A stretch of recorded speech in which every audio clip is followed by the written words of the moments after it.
بسم الله الرحمن الرحيم الحمد لله وحده والصلاة والسلام على من لا نبي بعده وبعد ትላንትና ያቆምነው የነብዩ መሐመድን ሰለላሁ ዐለይሂ ወሰለም ውልደት ወይም ደግሞ የተወለዱበትን ቀን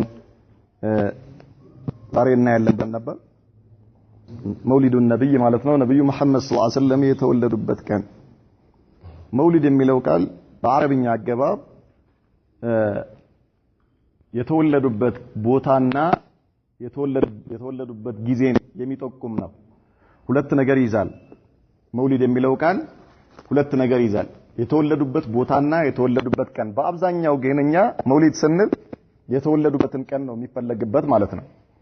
ምናልባት በቀጥታ ወደ ኪታባችን ከመግባታችን በፊት የነብዩ መሐመድን ሰለላሁ ዐለይሂ ወሰለም ልደት ወይም እሳቸው የተወለዱበትን ቀን ጊዜውን አስመልክቶ ማንም ሰው ማወቅ ያለበት ከዚህ ጋር በተገናኘ ማወቅ ያለበት ነገር አለና እነዚህን ነጥቦች ማንም ሰው እንዲያውቃቸው ያስፈልጋል። በተለይ ሙስሊም የሆነ ሰው ሊያውቃቸው ግድ ይላል። ከነብዩ መሐመድ ሰለላሁ ዐለይሂ ወሰለም መወለድ ጋር በተገናኘ እንደምናቀው የነብዩ መሐመድን ሰለላሁ ዐለይሂ ወሰለም ልደት ማክበር የተለመደ በጣም ብዙ አገሮች ይሄን በዓል ሲያከብሩት የነብዩ መሐመድ ሰለላሁ ዐለይሂ ወሰለም የልደት በዓል ሲያከብሩት እናያለን። በአገራችንም ደረጃ ሆነ በሌሎች በተለያዩ ሀገሮች በሰፊው ይከበራል። የተለያዩ ጭቅጭቆችም በዚህ ዙሪያ ይነሳሉ። እኔ አሁን እዛው አስገብቼ ሁክሙን ለመናገር አይደለም መፈልገው፣ ግን ማንኛውም ሙስሊም ሊያቀው የሚገባ መሰረታዊ ነጥቦች አሉና እነዚህ መሰረታዊ ነጥቦች ማወቅ ግድ ይለናል። እነዚህ መሰረታዊ ነጥቦች አራት ጥያቄዎችን ይዞ ለእነዚህ ጥያቄዎች መልስ የሚሰጥ ይሆናል። አንደኛ መውሊድ ማን ጀመረው? አንደኛው ጥያቄ መውሊድ ማን ጀመረው? ሁለተኛ መቼ ነው የጀመረው? ሶስተኛ የት ነው የጀመረው? አራተኛ ለምን? እነዚህ ጥያቄዎች መልስ ሲያገኙ እያንዳንዱ ሰው በዚህ ጉዳይ ላይ ያለው ነገር ሚዛናዊ ይሆናል ማለት ነው። ከዚያ በኋላ ምናልባት ሁክሙ እያንዳንዱ ሰው በራሱ ሁክም መስጠት ይችላል። ከፈለገም ሁክም ላይ አያስፈልገኝም ካለም ይሄ ነገር ማወቁ በቂ ነው። ከዚህ ውጭኛ ሁክሙ ላይ አይደለም አሁን ጭቅጭቅ የሚያስፈልገው ማለት ነው። እነዚህን መሰረታዊ ነጥቦች ማወቅ ግድ ይላል። አንደኛ ማን ጀመረው? ሁለተኛ መቼ? ሶስተኛ የት? አራተኛ ለምን? ማን ነው የጀመረው? መውሊድ ማን ነው የጀመረው የሚለው የጀመረው አልሙዒዝ ሊዲንላህ የሚባል ንጉስ ነው። የጀመረው አልሙዒዝ ሊዲንላህ የሚባል ንጉስ። ይሄ ንጉስ እሱ ግብጽን በተቆጣጠረበት ጊዜ መስር ይባላል። ምስር ማለት ግብጽ ማለት ነው። ይሄ ንጉስ ፋጢሚዮች የሚባሉ ተራሚጣዎች የሚባሉ ኡበይዲዮች የሚባሉ ሰዎች ንጉስ ነበር። በጣም ብዙ የሙስሊም ሀገሮችን ተቆጣጥረው ነበርና ግብጽን ሲቆጣጠሩ ይሄ ንጉስ ማለት ነው ግብጽ ውስጥ 6 መውሊዶችን እንዲጀመሩ አዘዘና 6 መውሊዶች ተጀመሩ። አንደኛ የነብዩ መሐመድ ሰለላሁ ዐለይሂ ወሰለም መውሊድ፣ ሁለተኛ የዓሊ ኢብኑ አቢ ጣሊብ መውሊድ ረዲየላሁ ዐንሁ ዓሊ ማለት አራተኛው የነብዩ መሐመድ ሰለላሁ ዐለይሂ ወሰለም ኸሊፋ ማለት ነው። ሶስተኛ የሐሰን ማን? ኢብን አሊ ኢብን አቢ ጣሊብ የዓሊ ልጃቸው ሐሰን ማለት ነው። አራተኛ ሁሴንም የማን ልጅ ነው? የዓሊ። በሌላ አባባል የማን ልጆች ናቸው? የፋጢማ የነብዩ መሐመድ ሰለላሁ ዐለይሂ ወሰለም የልጅ ልጅ ማለት ነው። እነዚህ ሁለት ሐሰንና ሁሴን። አምስተኛ የፋጢማ የራሷ የልደት በዓል። ስድስተኛ የንጉሱ የራሱ የልደት በዓል። 6 መውሊዶች። አንደኛ የነብዩ መሐመድ ሰለላሁ ዐለይሂ ወሰለም፣ ሁለተኛ የአሊ ኢብኑ አቢ ጣሊብ፣ ሶስተኛ የሐሰን ኢብኑ አሊ፣ አራተኛ የሁሴን ኢብኑ አሊ፣ አምስተኛ ፋጢማት ቢንት ረሱልላህ ሰለላሁ ዐለይሂ ወሰለም፣ ስድስተኛ ደግሞ የራሱ የመሪው መውሊድ እንዲጀመር አደረገ። 6 መውሊዶች መቼ?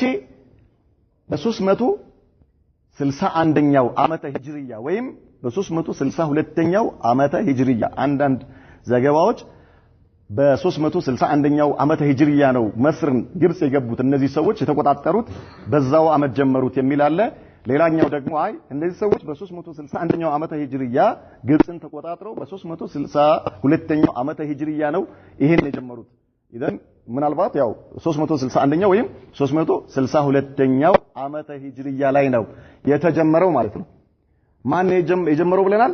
አልሙዒዝ ሊዲንላህ መቼ? በ361ኛው ዓመተ ሂጅሪያ ወይም በ362ኛው ዓመተ ሂጅሪያ። የት ብለናል? ግብጽ ላይ። አራተኛ ጥያቄ ያልነው ምንድን ነበረ? ለምንድን ነው የጀመረው? አልሙዒዝ ሊዲንላህ ይህንን መውሊድ እንዲጀመር ያደረገበት ምክንያቱ ምንድነው ከተባለ እነዚህ ሰዎች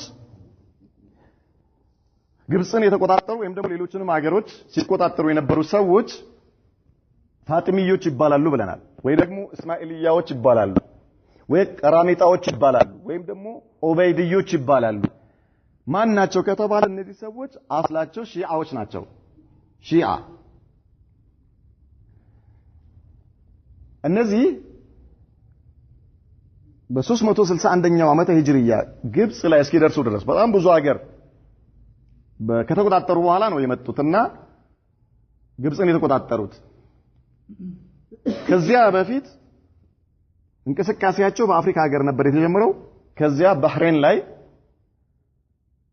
በጣም ብዙ ተቀባይ ያገኙና እንደ ማዕከላዊ አገር አድርገው የተጠቀሙት ባህሬንን ነበረ። ባህሬን ላይ በጣም ብዙ እንቅስቃሴዎች ነበሯቸው። ከነዚህ እንቅስቃሴዎች ውስጥ ትልቁና ዋነኛው እንቅስቃሴ የዘረፋ እንቅስቃሴ ነበር ሲያካሂዱ ነበሩት። ወደ ሐጅ የሚመጡትን ሰዎች በየመንገዱ እየጠበቁ ምን ማድረግ አቅማቸውን ለማዳበር ሲሉ የኢኮኖሚ አቅማቸውን ለማዳበር ከየሀገሩ ወደ ሐጅ የሚመጡትን ሰዎች መንገድ ላይ እየጠበቁ ምን ማድረግ ነበር? ይዘርፋሉ። በዚህም አቅማቸውን ያዳብሩ ነበር። እነዚህ ሰዎች ማለት የአራቱ አኢማዎች የኢማሙ አቡ ሐኒፋ፣ የኢማሙ ማሊክ፣ የኢማሙ ሻፊዒ፣ የኢማሙ አህመድ ከዛ ፊት የነበሩ የሰሃባዎችና የታቢኢኖች መንገድ የነብዩ መሐመድ ሰለላሁ ዐለይሂ ወሰለም አስተምሮና የሰሃባዎች አስተምሮ ትክክል አይደለም የሚል ነው አቋማቸው የነበረውና ይሄ አስተምሮ ትክክል አይደለም። ቁርአን ሁለት አይነት ትርጉም አለው። አላህ Subhanahu Wa Ta'ala ከዚህ በፊት የላካቸው ነብያቶች በአጠቃላይ በላከበት ጊዜ ከነብዩ ጋር አብሮ አላህ ያወረደውን ቁርአን ሁለተኛው አይነት ትርጉም የሚተረጉም የሆነ ኢማም ነበረ ይላሉ። ኢማም ማለት እነርሱ መሪ አድርገው የሚይዙት የራሳቸው በእምነታቸው ላይ ያስቀምጡት ነውና እያንዳንዱ ነብይ ከጎኑ ኢማም ነበረው። ይሄ ኢማም ስራው ምንድነው ይላሉ? ቁርአንን የውስጥ ትርጉሙን ማወቅ ወይ ደግሞ የውስጥ ትርጉሙ ለህዝብ ግልጽ ማድረግ ነበር ይላሉ። ስለዚህ ነብዩ መሐመድ ሰለላሁ ዐለይሂ ወሰለም ሰሃባዎችም አራቱም አኢማዎች ለሰው ያስተማሩት የላኛውን ትርጉም ነው። የላኛውን ትርጉም የቁርአን የላኛው ትርጉም ደግሞ አይፈለግም። የሚፈለገው የውስጡ ትርጉም ነው። የውስጡ ትርጉም ደግሞ ሰሃባዎችም አያውቁትም፣ አራቱም አኢማዎች አያውቁትም፣ ሌሎችም ታቢኢኖች አያውቁትም። ማን ነው የሚያውቀው? የኛ ኢማሞች ናቸው የሚያውቁትና ይሄንን ነገር ለህዝቡ ለማስተማር ነበር ይላሉ የመጡት። ስለዚህ እኛም አሁን ያ አኢማዎቻችን ወይም ኢማሞቻችን ያስተማሩት የቁርአን የውስጥ ትርጉም ለህዝቡ ማሳወቅ አለብን የሚል ነበር እምነታቸው ማለት ነው።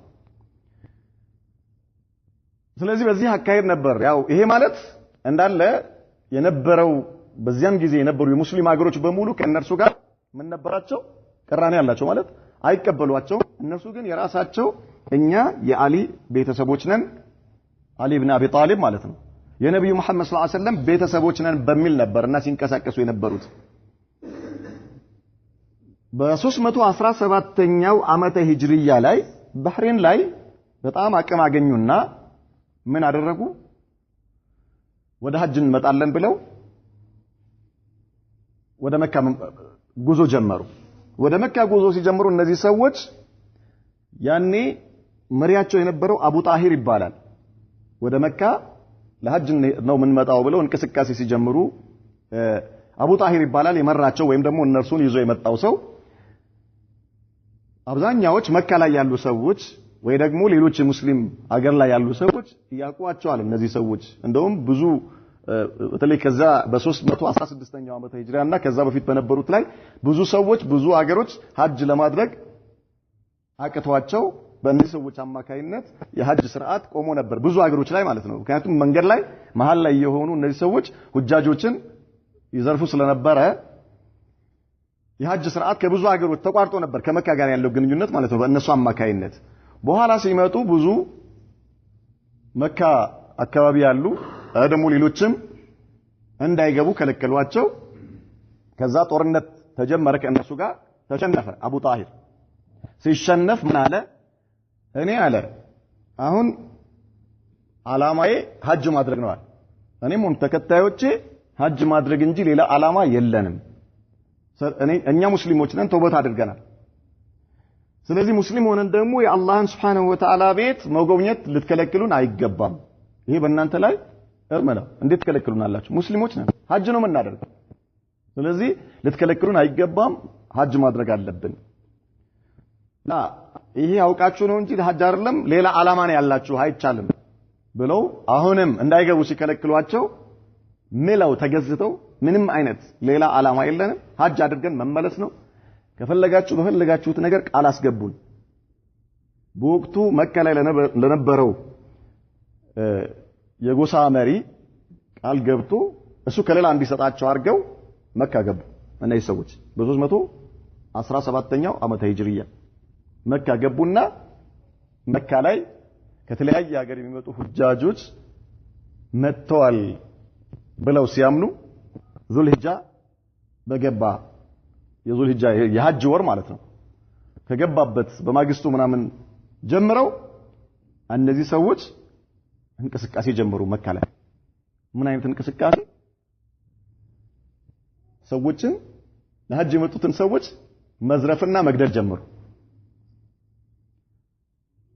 ምን ይላሉ? የመጨረሻው የውመ ተርዊያ የስምንተኛው የሐጅ ስራ የሚጀመርበት ቀን ዋና መሪያቸው አቡ ጣሂር ወጥቶ ለተከታዮቹ የእናንተ ስራ ሌላ ነገር ሊሆን አይገባም፣ ያገኛችሁትን ለሐጅ የመጣም ሰው ሆነ መካ ላይ የሚኖር ማንኛውንም ሰው መግደል ነው አላቸው። ማንንም ወደ 30,000 የሚሆኑ ለሐጅ የመጡ ሰዎች የውመ ተርዊያ በካዕባ ዙሪያ ታረዱ። የዛን ቀን ለሐጅ የመጡ ሰዎች ማለት ነው። ሐጅ ሊያደርጉ በኢህራም የመጡ ሰዎች። ከዚያ በኋላ ምን አድርጉ አላቸው? እነዚህ የሞቱት ሰዎች የዘምዘም ጉድጓድ ውስጥ ከተቷቸው ሁጃጆችን ያርዳሉ፣ የዘምዘም ጉድጓድ ውስጥ ይከታሉ። የዘምዘም ጉድጓድ ሲሞላ ውሰዱና አለ በመካ ዙሪያ ያሉ ሸለቆዎች ውስጥ ሬሳውን እዛ ላይ አድርጉት። ይሄ ስቃይ በጣም ከባድ ስለነበረ በህይወት ያሉ ሰዎች ምን አደረጉ? የሆነ ያገኙት ጉድጓድ ውስጥ መግባት ጀመሩ፣ ለመዳን ማለት ነው፣ ህይወታቸውን ለማትረፍ። ይከታተሏቸው ስለነበረ ምን አለ? አሁን የምትገሉትን ሰው እነዚያ በህይወት እያሉ የተደበቁበት ጉድጓድ ውስጥ ሬሳውን እዛ ውስጥ ወረሩታል። ምን እንዲሆኑ? ባሉበት እዛው እንዲሞቱ ማለት ነው። እነዚህ ሰዎች በህይወት ያሉት እዛው እንዲሞቱ። ከዛ መጨረሻ ላይ በጣም የሚያሳዝን አይነት ክስተት በዚህ መልኩ ከተፈጸመ በኋላ አቡ ጣሂር ካዕባ ላይ ሄደና የካዕባን በር ገንጥሎ አወጣው። በወርቅ ነበር የተሰራው የካዕባ በር። እሱን ገንጥሎ ካወጣው በኋላ ካዕባ ላይ ወጥቶ ቆሞ ተከታዮቹን ሐጀር አልአስወድን ንቀሉት አላቸው። ከካዕባ ላይ ሐጀር አልአስወድ። ከዛ ምን ይላል? የእናንተ ዝሆኑን ያጠፋው ጌታችሁ የት አለ? ለምን እኔን አያጠፋኝም? አላህ አጃኢበኛ ጌታ ነው። ሱብሃንአላህ አልዓዚም። ለምን እኔን አያጠፋኝም? እሱ ሰማይ ላይ ሆኖ ቤቱ ምድር ላይ ሊሆን ነው እንዴ አለ። ከዛ በኋላ ሐጀር አልአስወድን ነቅለው አወጡት ከካዕባ ላይ ማለት። ነቀው አውጥተው ወደ ባህሬን ይዘውት ሄዱ። ተቅሪበን ወደ 8 ቀን ምናምን አካባቢ ነው ቆይቷል የሚባለው። በዚህ መልኩ እነዚህ ሰዎች መካ ላይ የተከበረችው አላህ ያከበራት ምድር ቁርአን የወረደባት ነብዩ መሐመድ ሰለላሁ ዐለይሂ ወሰለም የተወለዱባት ሙሽሪኮች በሽርካቸው ላይ ያሉ የወደቀ ነገር የማያነሱበት እንኳን ሰው ሊገሉበት አይደለም እና አቡ ለሃብ እና አቡ ጃህል በመካ ዙሪያ ሰው ሊገሉ አይደለም ሙሽሪኮች ናቸው አይደል በሽርክ ላይ ሆነው የወደቀ ነገር አያነሱ አባታቸው የገደለ ሰው ወደ ሐረም ከገባ ከሐረም እስኪወጣ ድረስ ይጠብቃሉ እንጂ አይነኩትም ሙስሊሞች አይደሉም ሙሽሪኮች እና አቡ ጃህል በዚህ መልኩ አላህ Subhanahu Wa Ta'ala ቁርአን ያወረደባት አላህ ጣሂር ያደረጋት ነብዩ መሐመድ ሰለላሁ ዐለይሂ ወሰለም የተወለዱባት ጅብሪል የተመላለሰበት ነብዩ መሐመድ ሰለላሁ ዐለይሂ ወሰለም መልእክታቸው የጀመሩበትና እስማኤል ከነብዩላህ ኢብራሂም ጋር የሰሩት ካዕባን በዚህ መልኩ ክብሩን ገፈው እዛ ላይ የሙስሊሞች ደም አፍሰው ይሄን ፈጽመው እነዚህ ሰዎች ወዴት ሄዱ ወደ ባህሬን ተመለሱ አሁን እነዚህ ሰዎች ከዚያ በኋላ ቀደም እንዳልነው ምን አደረጉ በጣም አቅም አግኝተው የተለያዩ የሙስሊም ሀገሮችን እየተቆጣጠሩ በ361ኛው ዓመተ ሂጅሪያ ላይ ግብጽን ምን አደረጉ ተቆጣጠሩና ግብጽ የነሱ ሀገር ሆነች አሁን እነዚህ ሰዎች ሙስሊሞች አእምሮ ውስጥ ታሪካቸው ምንድነው የተበላሸ ነው መጥፎ ታሪክ ነው ያላቸው ሙስሊሞች በአለም ላይ ያሉ ሙስሊሞች ስለነርሱ ታሪካቸው የባቢል የ40 ምናምን ዓመት ታሪክ ነው በጣም ይታወቃል ስለዚህ አሁን ምን ማድረግ አለባቸው ምን አሉ ከሙስሊሞች አእምሮ ላይ የኛ ጥላቻ ማውጣት የምንችለው ይሄ ታሪካችን ሊጠፋ የሚችለው በሙስሊሞች ደም የጨቀየው እጃችን ሊታጠብ የሚችለውና የሙስሊሞችን ልብ መግዛት የምንችለው ነብዩንና የነብዩ መሐመድን ሰለላሁ ዐለይሂ ወሰለም ቤተሰቦች እንወዳለን ብለን ብቻ ነው አሉ ሙስሊሞች በዚህ ሲመጡባቸው ልባቸው ክፍት ነው ስለዚህ እነሱን ልብ ልንከፍት የምንችለው እኛ የነብዩ ቤተሰቦች ነን ነብዩን እንወዳለን የነብዩን ቤተሰቦች እንወዳለን አሊ የነብዩ ቤተሰብ ናቸው ሐሰንና ሁሴን የነብዩ የልጅ ልጅ ናቸው ፋጢማ የነብዩ ልጅ ነች ነብዩ መሐመድ ራሳቸው ነብዩ ናቸው ስለዚህ በዚህ መልኩ እኛ የነብዩ ቤተሰቦች ነን ነብዩን እንወዳለን ብለን ነው በሙስሊሞች ልብ መግባት የምንችለው ለዚህ ደግሞ ምን ማድረግ አለብን የነብዩ መሐመድን ሰለላሁ ዐለይሂ ወሰለም ልደት እና እነዚህን የሳቸው የልጅ ልጆችና ቤተሰቦች ልደት ማክበር አለብን ይሄን ስናከብር እነሱን ወደድን ማለት ነው ስለዚህ ሙስሊሞች አንዴ ልባቸውን ከፍተው ምን ያደርጉናል ይቀበሉናል ከዛ ውጪ ግን ይሄ ታሪካችን በምንም ነገር ምን ሊሆን አይችልም ሊታጠብ አይችልም ይሄ ታሪካችን ለማጥፋት ይሄን ማንነታችንን ለመደበቅ ያለን እድል ይሄ መንገድ ብቻ ነው ብለው 6 መውሊዶች ጀመሩ ግብጽ ላይ ማለት ነው ከዚያ በኋላ አሁን ያለበት ደረጃ ላይ ደርሰዋል መውሊድ የሚባለው ነገር ማለት ነው طيب ይሄ መውሊድ የሚለው ነገር ምንድነው የሚለውን ነገር እንድናቀው ብቻ ነው የተፈለገው المولد ይላል ولد رسول الله صلى الله عليه وسلم الله መልእክተኛ ተወለዱ بشعب بني هاشم في مكة የተወለዱበት ቦታ شعب بني هاشم ይባላል ምናልባት መካ ላይ የሄዳችሁ ሰዎች ባበ ሰላም የሚባል ቦታ አለ ወደ ሚና የሚወስደው ነፈቅ ያለበት ማለት ነው ባበ ሰላም ይባላል በዚያ በኩል ቤታቸው አለ አሁንም አለ ነብዩ መሐመድ ሰለላሁ ዐለይሂ ወሰለም የተወለዱበት ቤት ባበ ሰላም በሚባለው በር ወጥቶ በጣም ሰፊ በላጥ የሚባል ቦታ አለ ከሱ ጫፍ ላይ አስፋልት ሊደርስ አካባቢ በአስፋልቱና ነፈቅ ወደ ሚና ሁጃጆች የሚሄዱበት መንገድ መሃል ላይ ጫፍ ላይ ነው ያለው አቢባል ሻዕብ በኒ ሐሽም በመባል ይታወቅ ነበር ማለት ነው መካ ላይ ሰቢሐተ يوم الاثنين اثنين يوم الاثنين ማለት ሰኞ ማንጊያው አካባቢ ማለት ሰኞ ሊነጋጋ ሲል التاسع ዘጠነኛው ቀን አው الثاني عشر ወይ ደግሞ 12ኛው ቀን من شهر ربيع الأول بربيع الأول ወር ማለት ነው ربيع الأول በሚባለው የአረብኛ የወራቶች አቆጣጠር በረቢዕ الأول አንዳንድ ሪዋያዎች 9ኛው ቀን ይላሉ አንዳንድ ሪዋያዎች ደግሞ 12ኛው ቀን ቀኑ የዛን ቀን ይላሉ ቀኑ ምን ቀን ነው ከሳምንቱ ቀናቶች ውስጥ ሰኞ አመል ፊል ማለት የትላንትና ያየነው የዝሁን ክስተት የተከሰተበት አመት ላይ ማለት ነው አብርሃ ከየመን ከአባን ሊያፈስ በመጣበት አመት በዚያን አመት ነው ነብዩ መሐመድ ሰለላሁ ዐለይሂ ወሰለም የተወለዱት والتاريخ الأول ማለት ዘጠነኛው ቀን የሚለው ዘጠነኛው ረቢዕ الأول ዘጠነኛ ቀን የሚለው አصح ማለት ከሰነድ አንፃር እሱ ሰሂህ ነው ማለት ነው ከሰነድ አንፃር والثاني ሁለተኛው ደግሞ 12ኛው ረቢዕ الأول 12 ሰኞ ቀን የሚለው አሽሃር ማለት በጣም የሚታወቀው እሱ ነው ማለት ነው ሰዎች ዘንድ በአብዛኛው የሚታወቀው የትኛው ነው بربيع الأول 12ኛው ቀን ነው የተወለዱት የሚለውን ነው وهو يوافق ይሄ 12ኛው ቀን ربيع الأول 12ኛው ቀን ይገጥማል الثاني والعشرون 22 من شهر أبريل የሚባለው የአውሮፓ አቆጣጠር ማለት ነው በአፕሪል በ571ኛው ዓመተ ልደት ማለት ነው ዓመተ ልደት ማለት ኢሳ ከተወለደ በኋላ ለማለት ነው ሚላዲ ማለት እሱ ከተወለደ በኋላ ቃፍ ሚም አንዳንድ ኪታቦች ላይ ቃፍ ሚም የሚል ካገኛችሁ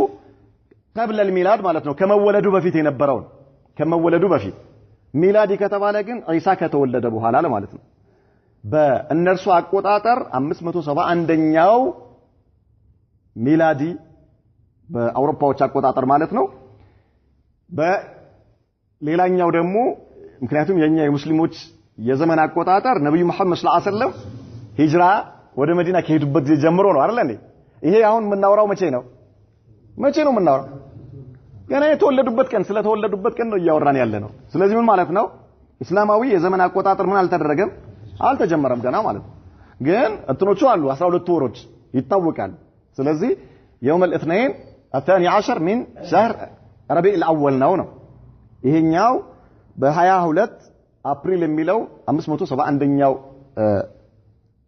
የኢሳ ልደት አመት ጋር ገናኛል وكانت قابلته ነብዩ መሐመድን ሰለላሁ ዐለይሂ ወሰለም ሲወለዱ የተቀበለቻቸው ማለት ያዋለደችው ነብዩን የተቀበለችው ዳየቱ ማለት የተቀበለቻቸው ማለት ተቀብላ ከእናትየው የተቀበለቻቸው ማለት አዋላጅ የሚባል አለ አይደል እዚያን ጊዜ ያዋለደቻቸው ነብዩ መሐመድን የተቀበለችው አሽፋ ኢብነቱ አምር عبد الرحمن ابن عوف يا عبد الرحمن ابن عوف النات شفاء ስሟ ሽፋ ነበረ እሷ ነች ያዋለደቻቸው ወይም ደግሞ የተቀበለቻቸው ማለት ነው رضي الله عنه ولما ولدته እናታቸው አሚና ስትወልዳቸው ኡሙ ማለት እናታቸው خرج منها ከሷ ወጥቷል ኑሩን ብርሃን ወጥቷል አضاءت له قصور الشام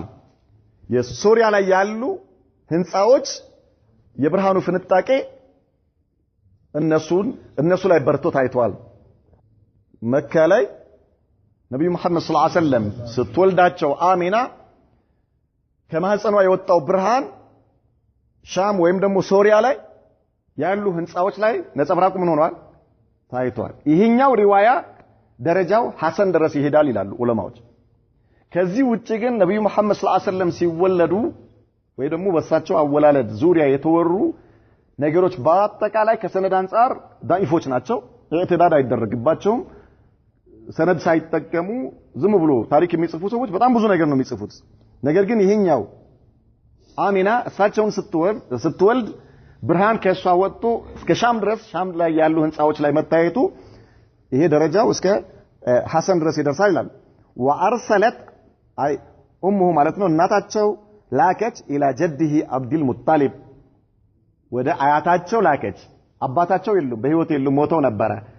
ትላንት እንዳየነው ማለት ነው تبشره بولادته የወንድማ የልጅ ልጃቸው ማለት የልጃቸው ልጅ ማለት ነው የአብደላህ ልጅ እንደተወለደ ልታበስራቸው የምስራች እንዲነገራቸው ላከች فجاء عبد المطلب አያትየው ሲሰሙ መጡ ሙስተብሽራን መስሩራን በጣም ተደስተው ፊታቸው ፈክቶ መጡ ወደ አሚና ማለት ነው وحمله ህፃኑን ተቀበሏት ከማን ገና የተወለደው እኮ ነው ገና አሁን የተወለደው ህፃን አብዱል ሙጠሊብ መጥቶ ከእናትየው ላይ ተቀብለው ደም ነው አይደል ገና ልጅ ሲወለድ ተሸክሙ አብዱል ሙጠሊብ ተሸከማቸውና فادخله الكعبه ይዘዋቸው ወደ ካዕባ ሄዱና ካዕባ አስገቧቸው ነብዩ መሐመድን ሰለላሁ ዐለይሂ ወሰለም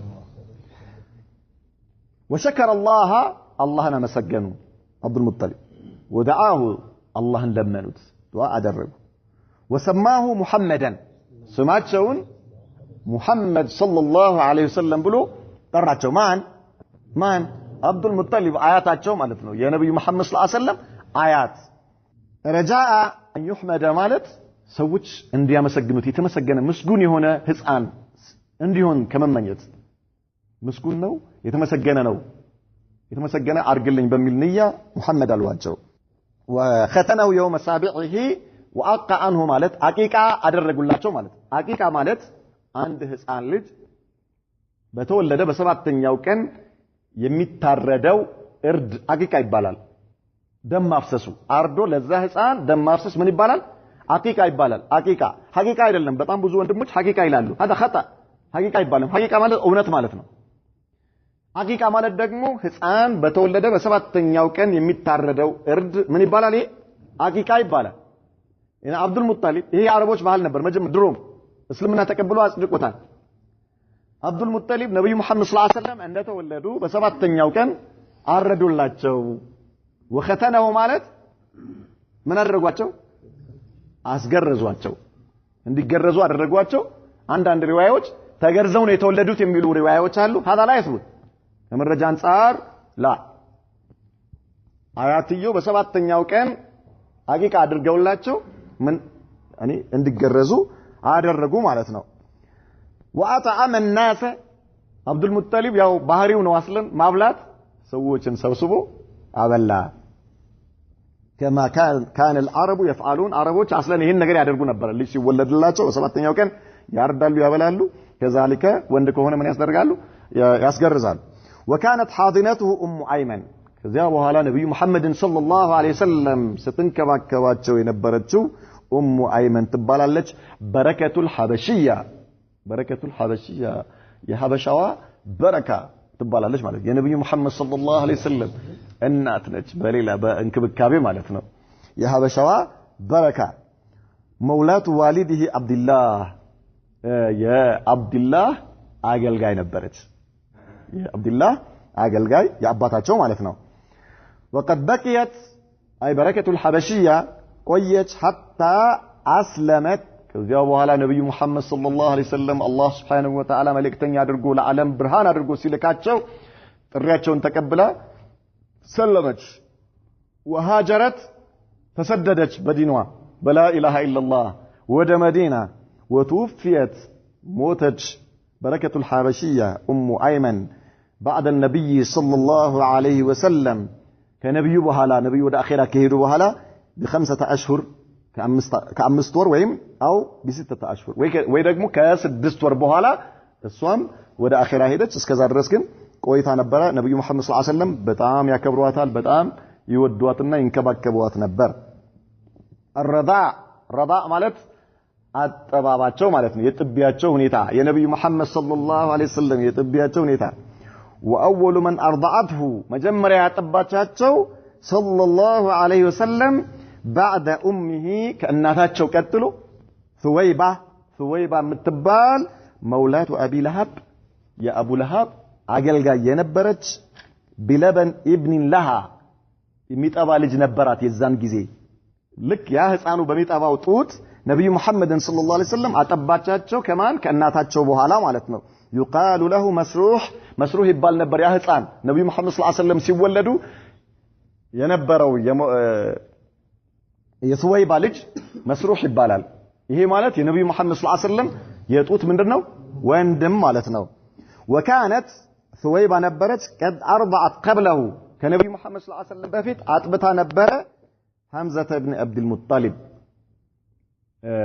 ሐምዛ ማለት የነብዩ መሐመድ አጎታቸው ማለት ነው። በፊት አጥብታቸው ነበረ። وبعضه صلى الله عليه وسلم አባ ሰለማንም ከዛ በኋላ ደግሞ አጥብታለች የኡሙ ሰለማ ባለቤት ማለት ነው። ኢብኑ አብዱል አሰድ አልመኽዙሚ فهم اخوته صلى الله عليه وسلم من الرضاعه النزي حمزه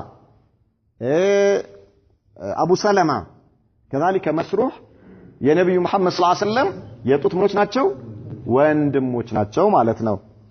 وقد اعتق ነፃ አውጥቷል አቡ ለሃብ የማን የነብዩ መሐመድ ሰለላሁ ዐለይሂ ወሰለም ምናቸው አጎታቸው አባታቸው ወንድም ከአብዱል ሙጠሊብ ልጆች ውስጥ አንዱ ነው ብለናል።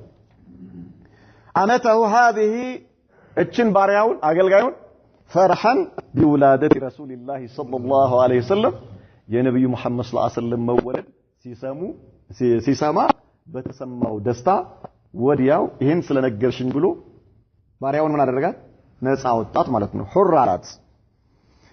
ወላኪነሁ ነገር ግን ይህ ሰው በሳቸው መወለድ በዚህ መልኩ ተደስቶ እሱ ጋር የነበረችውን አገልጋይ ባሪያውን ሁር ነሽ አንቺ ነፃ ነሽ ከዛሬ ጀምሮ ብሎ ሁር ያለ ሰው ሳረ ሆነዋል ሚን አለድ አዕዳኢሂ የነብዩ መሐመድ ሰለላሁ ዐለይሂ ወሰለም ቀንደኛ ጠላታቸው ሆነ።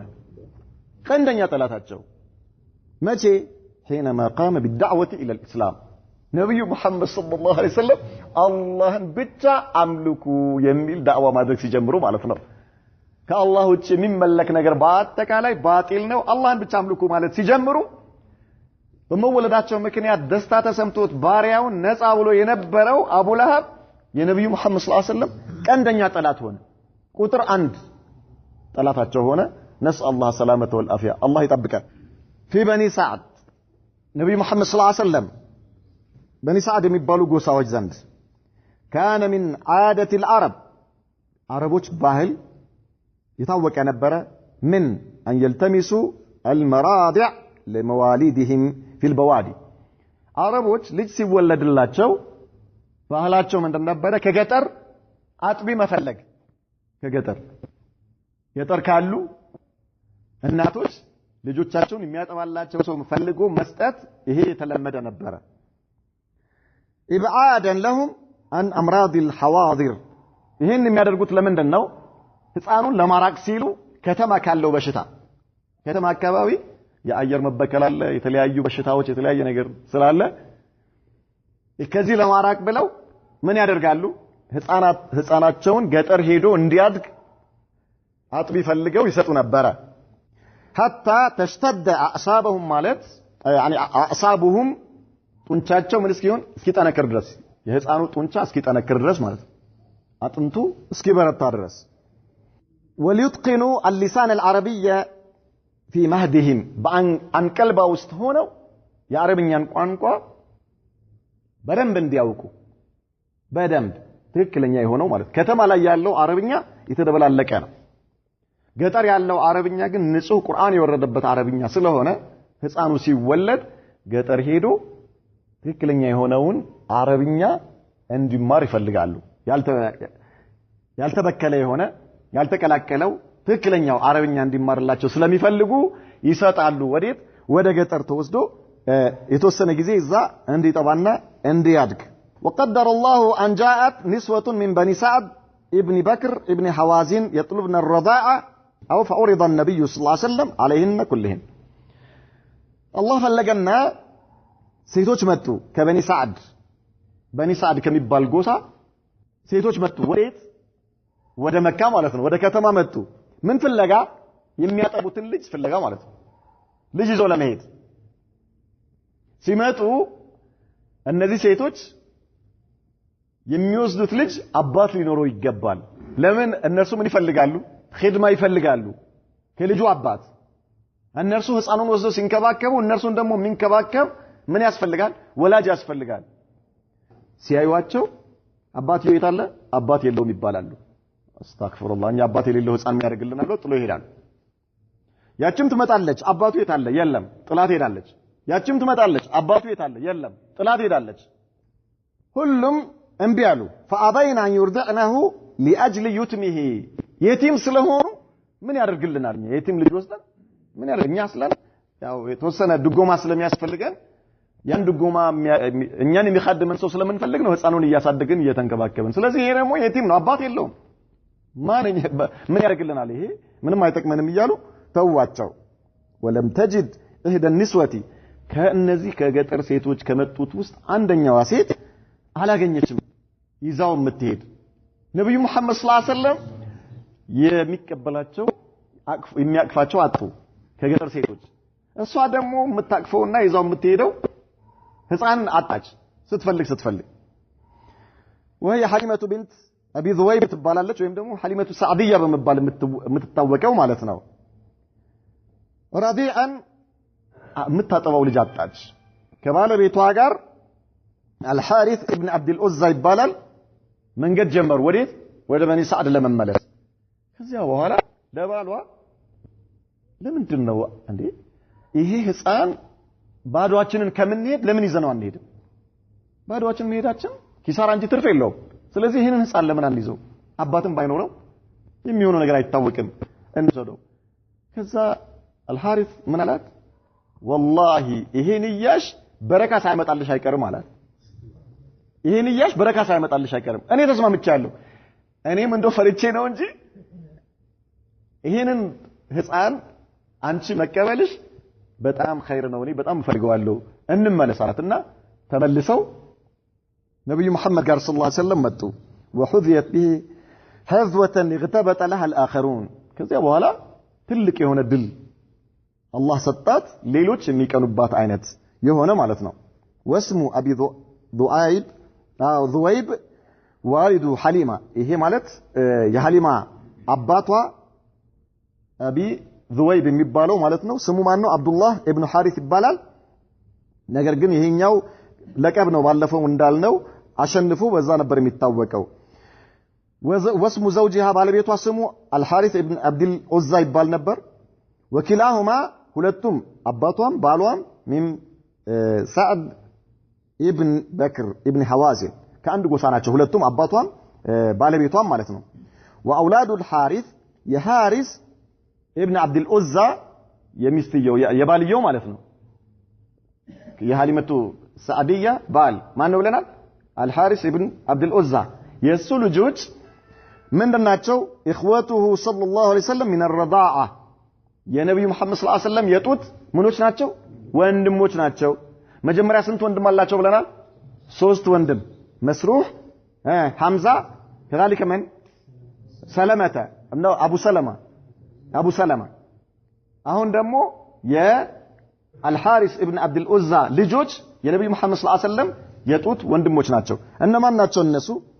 አብዱላህ አንደኛ፣ ኡነይሳ ሁለተኛ፣ ወጁዳማ ሁለት ሴትና አንድ ወንድ 3 የአልሐሪስ ኢብን አብዱል ዑዛ ልጆች ማለት ነው። ስለዚህ ነብዩ መሐመድ ሰለላሁ ዐለይሂ ወሰለም እስካሁን ስንት አላቸው የጡት ወንድም? 6 4 ወንድምና 2 እህት ማለት ነው። وهي جدامة የምትባለው الشيماء ትባላለች። شيماء لقب ነው። ይሄም غلب على اسمها شيماء በመባል ነው የምትታወቀው። وكانت تحضن رسول الله صلى الله عليه وسلم هذا وصلى الله وسلم وبارك على نبينا محمد وعلى آله صحبه وسلم.